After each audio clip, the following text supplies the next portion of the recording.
Laurent Baranger, conseiller Rivalis depuis 2013. J'accompagne les dirigeants de petites sociétés sur Firminy à côté de Saint-Étienne. Avant Rivalis, j'avais un profil ingénieur généraliste et j'avais fait toute ma carrière en tant que salarié dans des grands groupes, d'abord dans le consulting pendant 7 ans et après à des postes de bras droit de patron de division en charge de projets transverses et stratégiques dans des grandes sociétés de grande conso et grande distribution. Alors comment je suis devenu conseiller Rivalis? En fait, comme j'ai souvent l'habitude de le dire, j'avais le rêve depuis tout petit de créer ma boîte, mais j'avais ni l'idée ni le courage. En gros, Rivalis m'a donné l'idée, les circonstances de la vie m'ont donné le reste, vu mon profil, j'étais condamné à finir ma carrière sur Paris, ce qui n'est pas forcément mon projet de vie personnel. Ma vie de conseiller au quotidien, comment ça se passe? En fait, je dirais que ma priorité, c'est déjà d'assurer le suivi mensuel de mes clients. Et après, le temps qui me reste, je le consacre à la prospection, sachant que moi, personnellement, je fonctionne principalement au sein de réseaux d'affaires professionnels. C'est comme ça que je développe mon business. De quoi mes clients ont le plus besoin?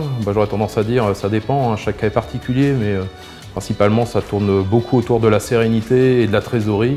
Et donc, c'est dans ce cadre-là que Rivalis est très bien adapté, parce que au-delà de la méthodologie qui leur permet d'améliorer la rentabilité de leur entreprise et donc à terme d'améliorer leur trésorerie, il y a aussi l'accompagnement humain du conseiller qui est à ses côtés, qui l'écoute et qui est très apprécié également par mes clients. Mais je partagerai peut-être l'expérience d'un de mes clients que j'accompagne depuis 3 ans. La première année, en l'espace de 6 mois, on a triplé son résultat. La deuxième année, il a pu investir dans des locaux. Maintenant, il est propriétaire alors qu'il était locataire et il a investi dans des machines également. Et au jour d'aujourd'hui, on est en train de travailler sur un projet de rachat d'entreprise qui lui permettrait, si ça se concrétisait, d'atteindre le 1 million d'euros de chiffre d'affaires, là où il a démarré avec moi, où il faisait à peine 150 000 euros de chiffre d'affaires à l'année.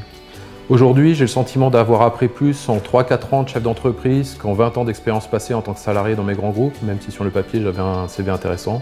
Et c'est vrai que c'est un métier super enrichissant, humainement, intellectuellement. Il n'y a pas de place à la routine, il n'y a pas de journée qui se ressemble. Donc voilà, je prends vraiment mon pied. Et puis en plus, ça m'a permis de retrouver un équilibre vie pro, vie perso, parce que les 12 semaines par an que je prends grâce à cette activité, il était impensable que je puisse ne serait-ce que l'envisager en tant que salarié précédemment.